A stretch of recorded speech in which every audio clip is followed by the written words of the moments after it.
Okay.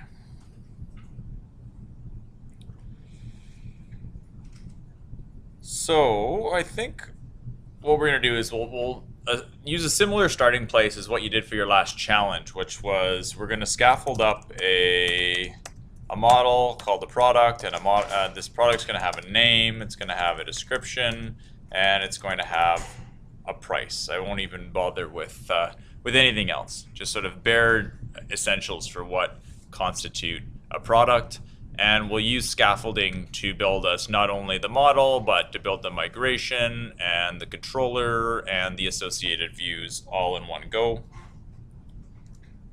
So I will do a Rails G for generate scaffold. The scaffold's going to describe something called a product, and the product is going to have a name, which is a string, a description, which is some text, and a price, which is going to be a decimal value.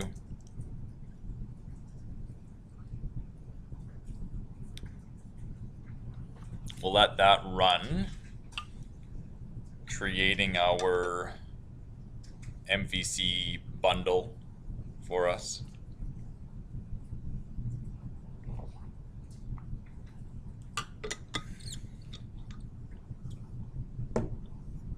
What's my next step? What do I need to do now?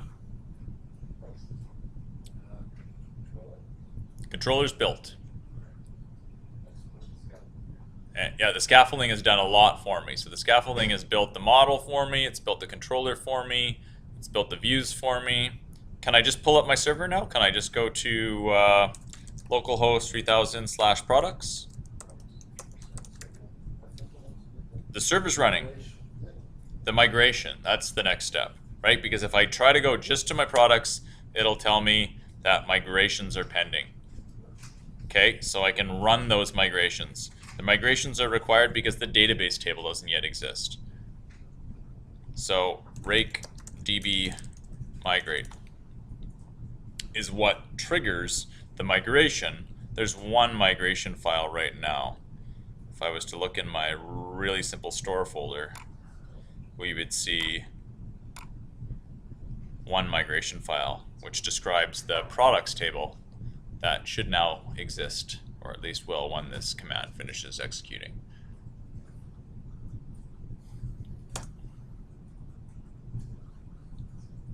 Okay, there we go. There's a scaffolded product,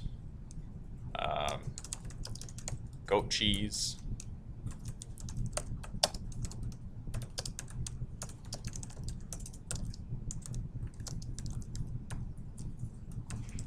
I can create products. Very simple descriptions for my products, right? Just name, description, and price. But nonetheless, I can create products. I can also have validations, right? So I can go to my model, and I can say that as far as a product goes, a product's only valid if the name and the this should be colon name, the name and the description and the price are all present, so that the presence is true. I could even do things like validates name, uniqueness is true. So the names not only have to be present, but I can't have multiple products in the system that have the same name. I could do things like validates that the price, that it's a number, numericality is true. And like what we did on the midterm, we could say that not only is it a number, but greater than or equal to 1 cent.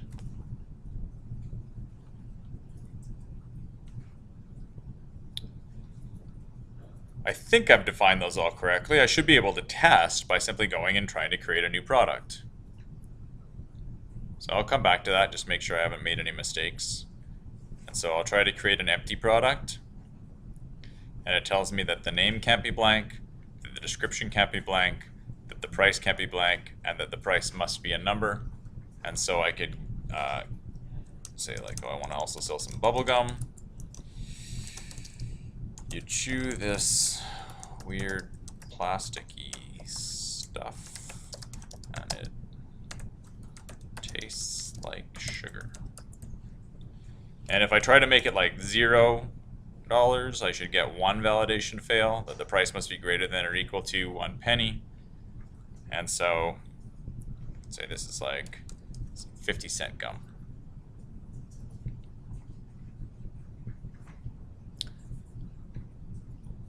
So you get a lot for doing very little, right? You run scaffolding, add a few validations, and you've got a nice little CRUD-based website which enforces some business rules on the contents of your database.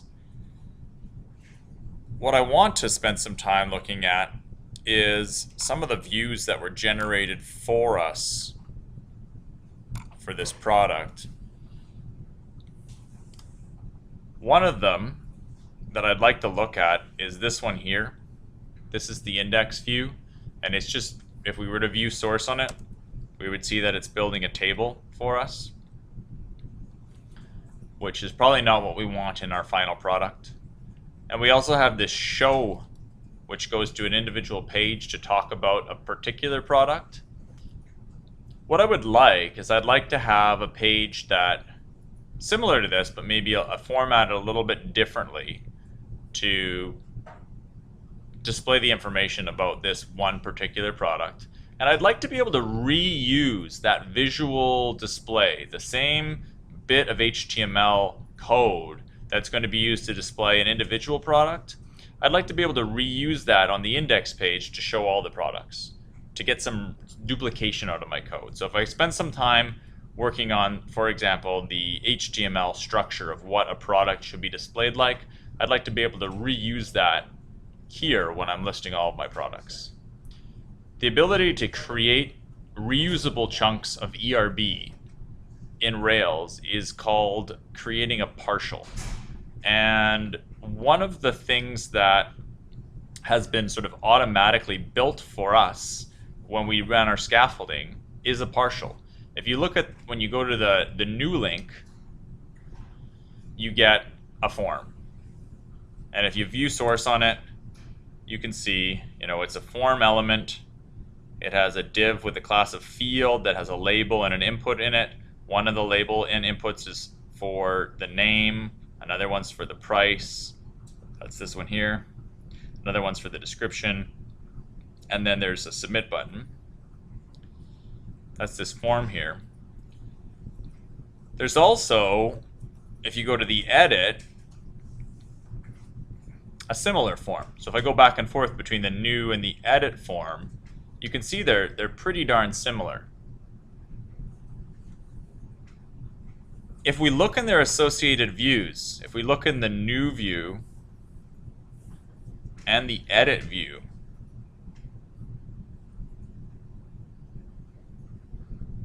we'll see that neither of them actually contains the form. The new view contains a header that says new product. The edit contains a header that says editing product.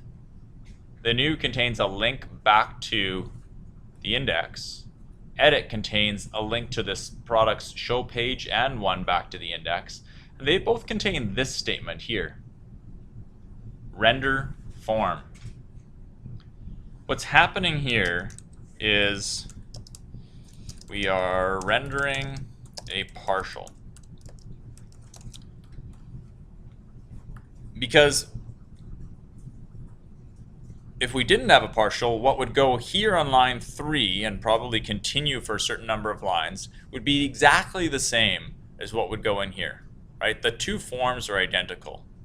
And so Rails gives us some way of removing duplication, not only from our Ruby code, but also removing duplication from our HTML.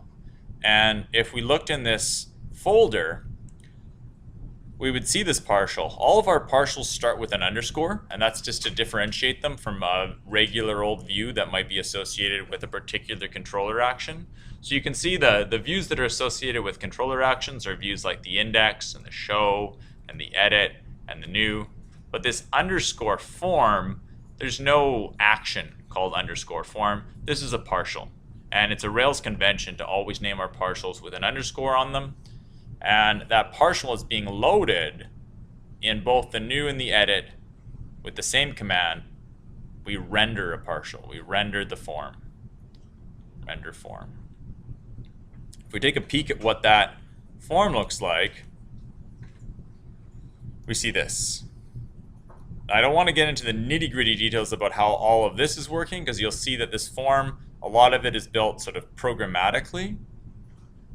But what I want you to pay particular attention to is that if I add code to this form, it's going to be present on both the new page and the edit page.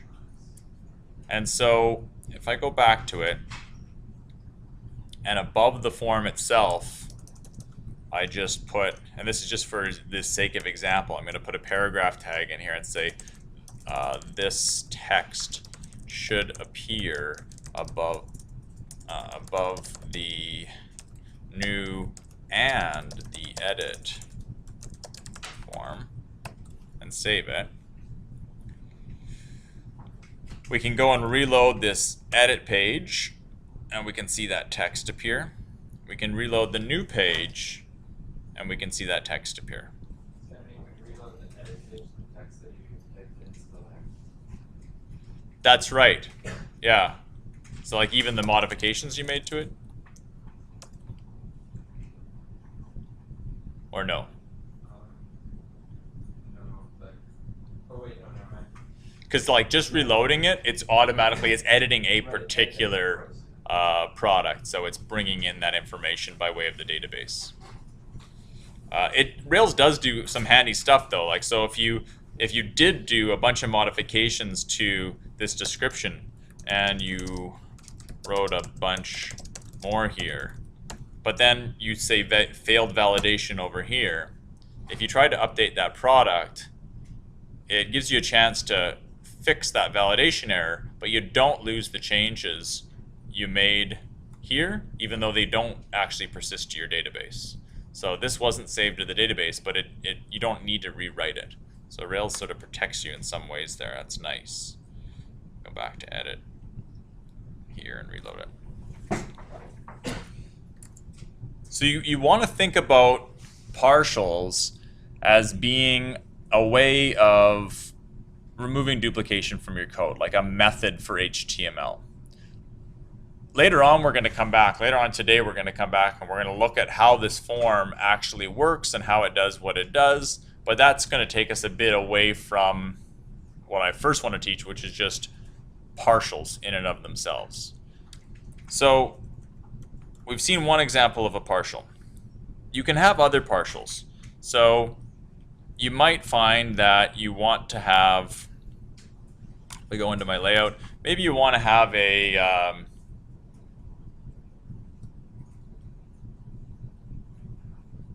navigation or a header at the top of all your pages. You could just hard code it in to the application layout. So here I am in the application layout. I could put a header block inside of it. Inside of that, I could put an H1. And inside of that, I could say like, welcome to my store. And now that's like, it's going to appear at above all of our pages, no matter where we are. All right, so anything we add in that application layout is shared because the views all get injected here.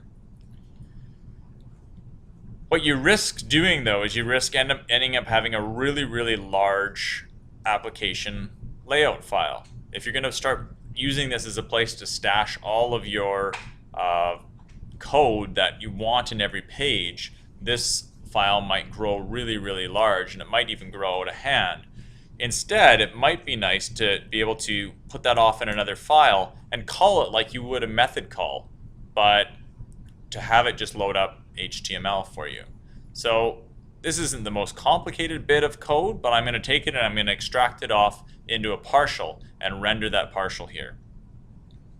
So this partial, unlike the products partial, the form one, the form here is specific to a product, which is why it's in the products folder.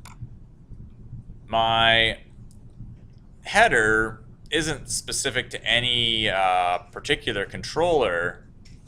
I could put it in the layouts folder, or I could just have, I could just make another subfolder here called shared. I sometimes do that. And in my shared folder, I might have a number of different partials. And here I'm going to have one that I'm going to call underscore header.html.erb. And I can open that up inside of my editor. And this code here, I'm going to put it in there. So now my header, which starts with an underscore, has that header information in it.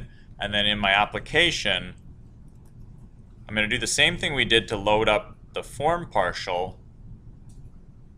When the form partial was in the same folder as the views that we were calling it from, we just needed to call it by name. Now I need to render out a partial that's in another folder. Specifically, it's in the shared folder. So I can say load up the shared header. Notice I don't have to mention the underscore. So even though it's called underscore.html.erb, I just say load up the shared header, and it'll look in the shared folder for a header called underscore header.html.erb. So I can now go back and ensure that things are still working. And they are. So above all of my pages, I still get this welcome to the store, no matter where I am in my system, whether I'm at a show page, I'm at an edit page, etc. So here it's not so much removing duplication from my code, because I'm only ever using this in one place, but it is just sort of like isolating some complexity. And maybe later on I realize that I also, in my header at the top of all my pages, want to include a menu. Well, adding that, I would add it to this file. I might then drop in like a nav and put in a UL and then put in a number of LIs, and each one of them might be like a link somewhere.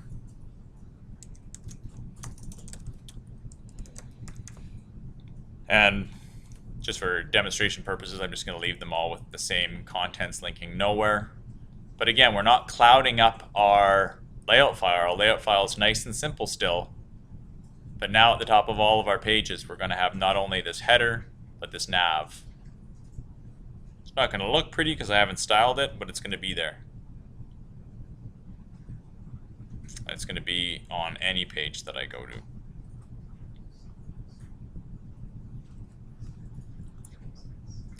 So that was just for demonstration purposes, so I'm going to remove that nav now. I just wanted to show you that as you add things there, you can add as much complexity as you want to this header, and the layout itself remains pretty clean. So we can create HTML files and have them sort of isolated in their own files, and we can render them out. But there's very little sort of dynamic nature to this. The shared header always outputs the exact same thing. The form, on the other hand, was a little bit more dynamic. If you look in the form partial, you see it referencing a product instance variable. And so this is a partial that's used by both the new and the edit. And in both cases, it's referencing a particular instance variable. If we were to look at the controller that's doing the staging of data, you could see that both for new and edit, we have an @product variable. The edit one is not as obvious as the new because it's actually being loaded up by way of this before action. So before the actions show, edit, update, and delete, the setProduct method is running, which is way down here. But you can see what it does is it also loads up an @product variable. So for both edit and new, we have an @product variable. And so it doesn't matter which of these two views loads up the form, they can both make use of that instance variable. let's use this kind of knowledge now, knowing that our forms can actually use data that was staged in our controllers to restructure our code a little bit. So I'm going to close the edit and the new and the form for now, and we will return to that form to learn a bit more about how it works when we're done with partials. And I'll even close that application layout down. And I'm going to focus in on the index and the show. So the show has this code, lines 3 through 16, that are the sort of the HTML/ERB representation of what it is to be a product. Inside of a paragraph tag, we have the name of the product being displayed, the description, and the price.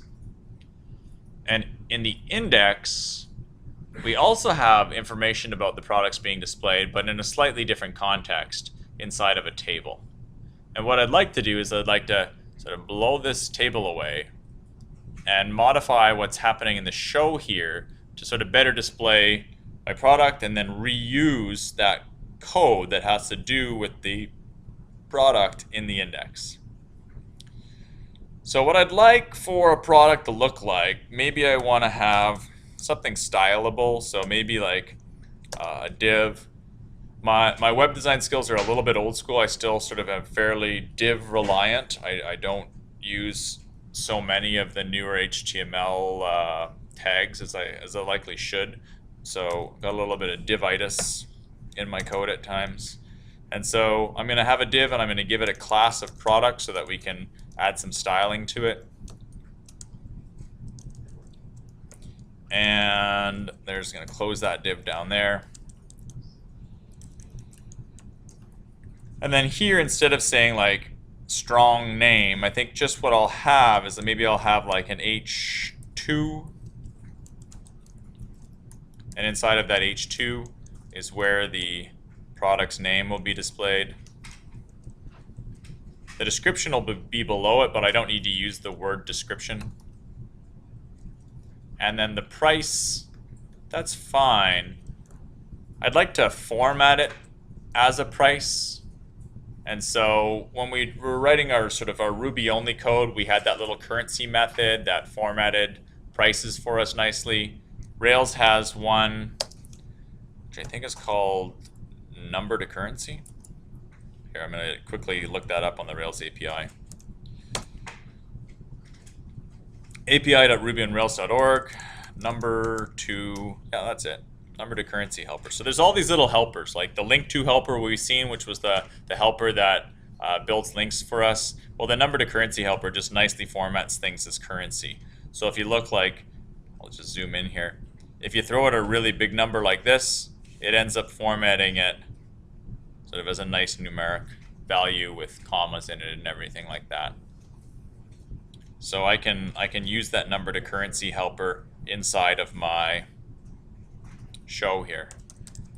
Number to currency, passing it the product price. And because it's returning a value, I'll use parentheses. So even though parentheses are optional in Ruby, we tend to use them if we're calling a function that returns something to us. And if I go back to my show view here, you can see now there's a $sign in front of my price. This is my product here. Goat cheese, description of it, and the price. We didn't change it up so much, but that's how I want my products to be visually represented throughout my website. So I could go and I could do something like this. I could copy and paste this whole chunk of code. I could go to the index and I could say, okay, get rid of this table. And inside of this loop here, oh, no, I gotta go copy this here. So inside of this loop here,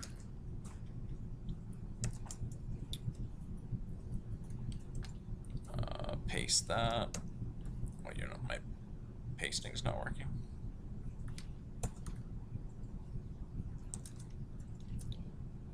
Like this. But it's a product. It's a product. It's a product, so it's not an at product anymore because we're on the index page. We're looping through at products. We have our collection. So go back to here. I could then indent this here. And I might make it so that the name of the product actually links to the show page for the product. So link to the product itself. And then below the price, I might include the ability to edit or delete. So that's these two here.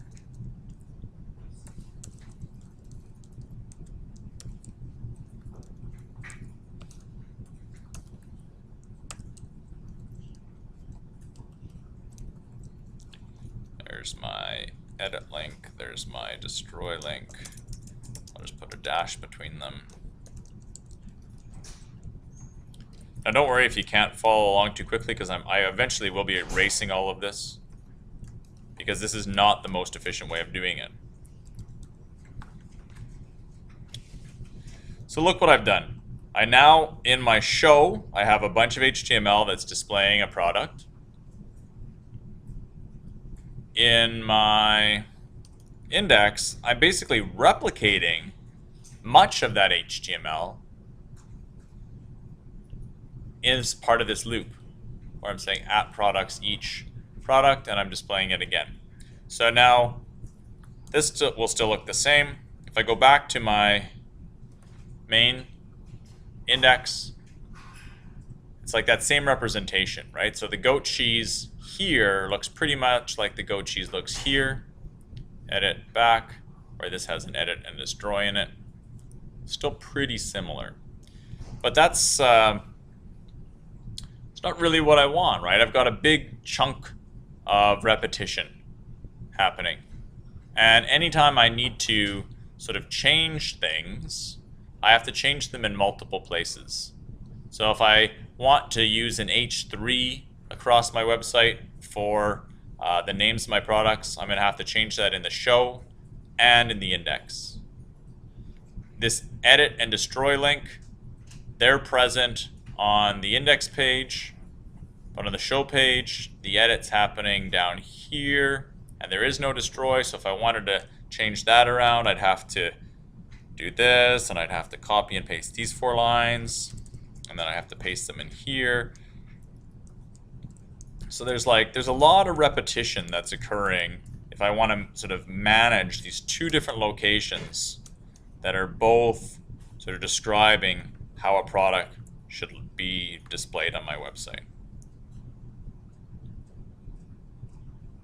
So that's a perfect location for or a perfect opportunity for a partial. This partial is going to be a little bit more complicated than the form one, but not so much. I'm going to create a new file in my products folder, and I'm going to name it after what I want it to be a representation of. So my form partial was representing a shared form, so it was called _form.html.erb. Here, I'm going to extract out the HTML representation of a product, so I'm going to call it _product.html.erb. I'm going to put that here.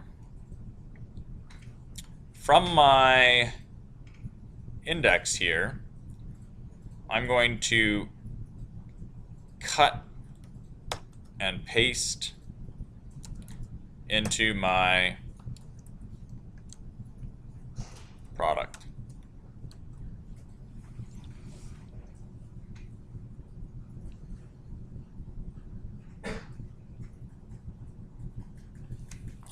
And then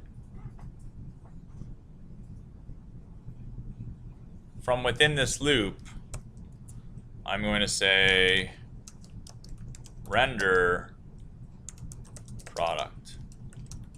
And here I'm relying on a little bit of Rails magic. I'm saying render here, and when we used render before, for example with edit, we said render form as a string.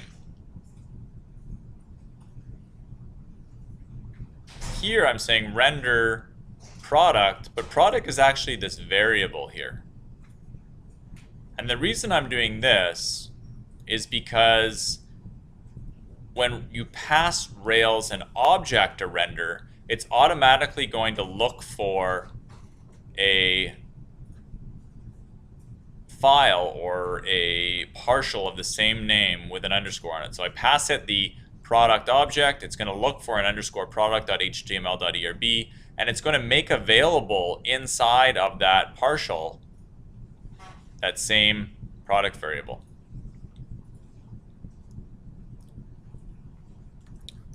Okay, so that should now still work. So I've removed that repetition from my index. In my show, you can see I have almost the same code, but I have @ symbols everywhere. So it's like the partial and the code are similar, but in the partial, it's just plain old project. Here, it's @ project. That's okay. I can call it in the same way. I can say render @ product, and this time it's going to load up. It's going to say, okay, you want to render a product. Well, I have a partial called underscore product, and I'm going to make available to it a product variable named after the partial itself. And so it'll still work. So now if I go to show for either of those, it renders the partial. Simplified my two views immensely. If I change anything in here, it gets changed in both places. So if I don't like the word destroy and I want to replace it with delete, that's going to show up both on the index and on the show pages. So on the index and on the show pages. And I can even simplify the index further. Here we're looping through all of our products, and for each one temporarily calling product. But the rendering engine on Rails is smart enough so that if I just say render products, it goes, oh, okay, well you must want to display a whole bunch of products, and I happen to have this product partial for you. I'll just use it a whole bunch of times.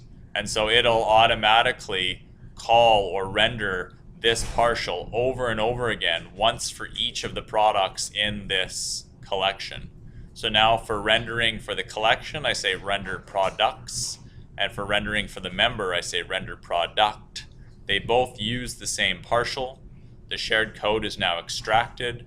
I have one and only one place where the description of what a product looks like is defined, and I can start doing some styling work on that markup from my CSS. So again, here's my show, back to the index. It's now calling that partial once for every product that exists in my system. If I go and create a new product, my shoe phone,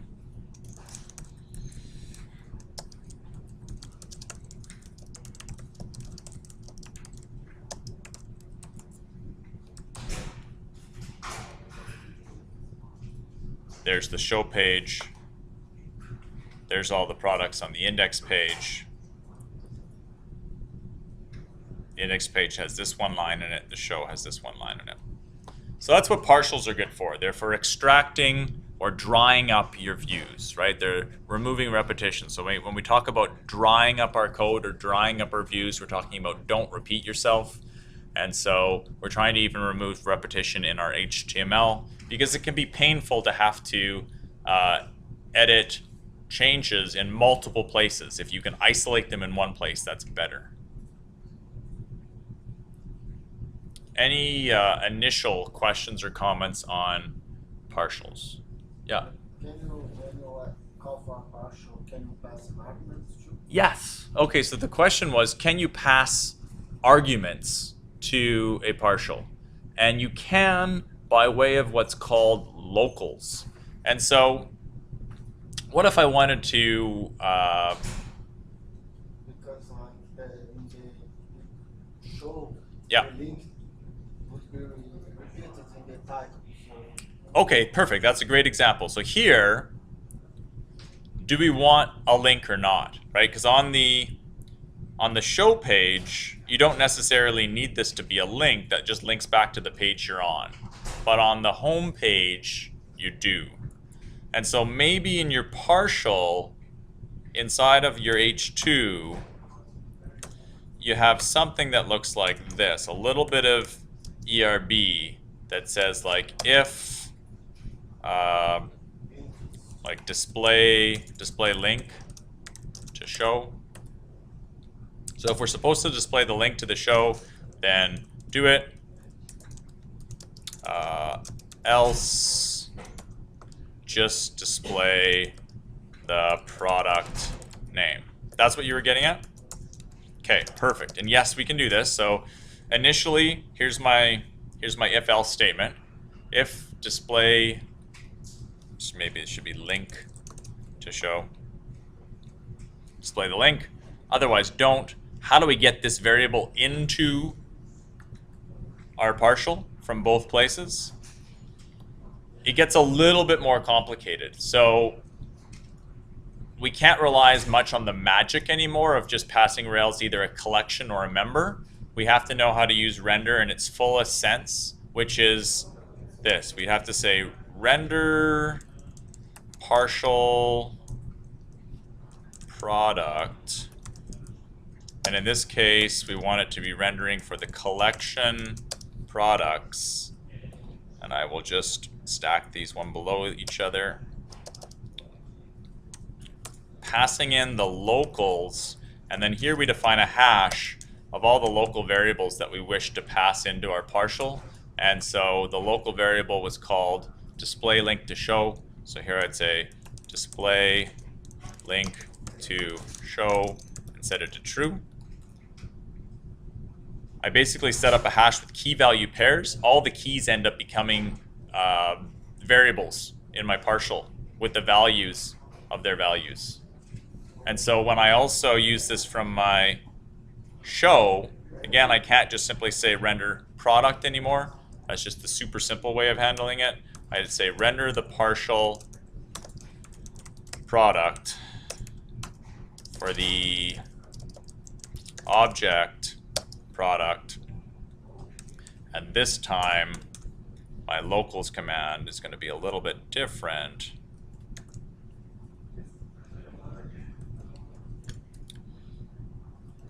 The locals will be false. That local will be false. So this right here is the long form of just saying render at product. Render the product partial with the object product. And then create inside of that called partial a variable called display link to show and set it to false. Here we're saying render the product partial using the collection product. So render it over and over once for each member of the collection, and still in each one of them make a variable called display link to show, but set it to true this time. I'll get to your question as soon as I check to see if this is actually going to work.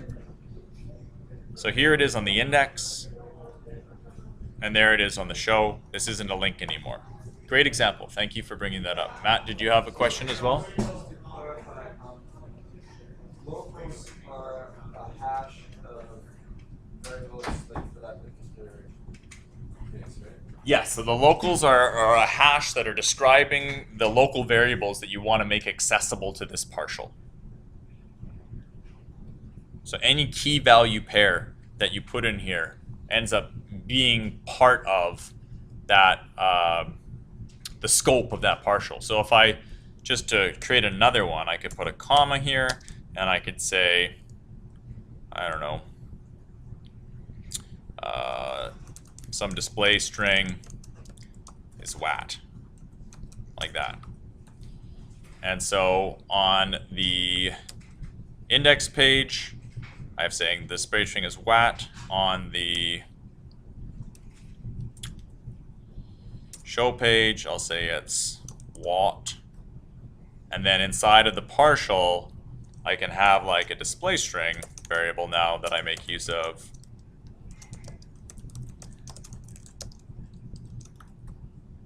And so on each one of them, this should say watt, and that one says watt. And so that was by defining two key value pairs inside of my locals. So any of the keys in your locals become locally scoped variables inside of your partials.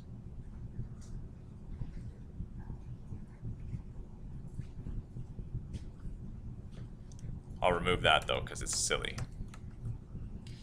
And so, remove that. And I'll remove that.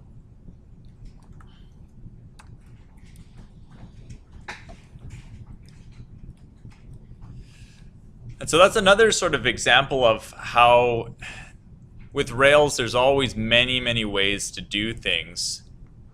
The sort of the default way usually involves sort of Rails doing things auto-magically for you. And then if you need to go further, you have to use all of the sort of the longer version. So when we didn't need any local variables to be present in our partial, we simply, in the index page, needed to say render at products. And that's all we needed. But the moment we wanted to bring some locals into play, we needed to spell it out in sort of full-blown nature, render, partial, product, collection, etc., etc., etc. I happen to have those things memorized, but that's just because I've been working with Rails for a while. So where you would find all that would be, of course, the Rails guides. So in the layout and renderings guide, that's where working with partials is covered.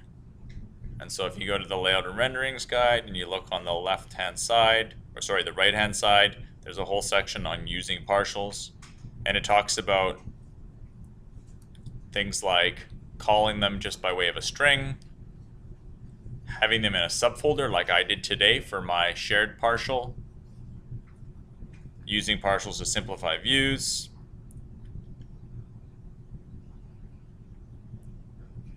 passing local variables, which is just what we did now. And you see they've gone to their expanded form now with the locals.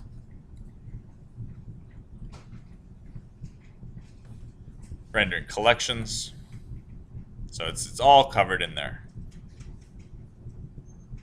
etc., etc.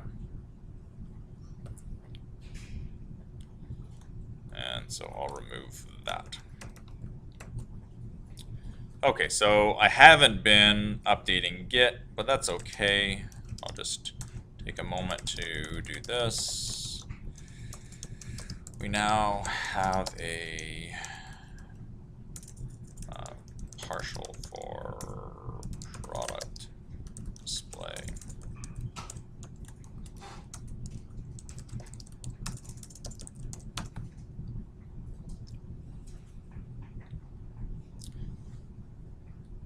Any other questions off the hop about using partials? Remember, we can use them in their simplest form, which is simply like extracting out some HTML from one file, like this header one, and pulling it into another file, so rendering that shared header.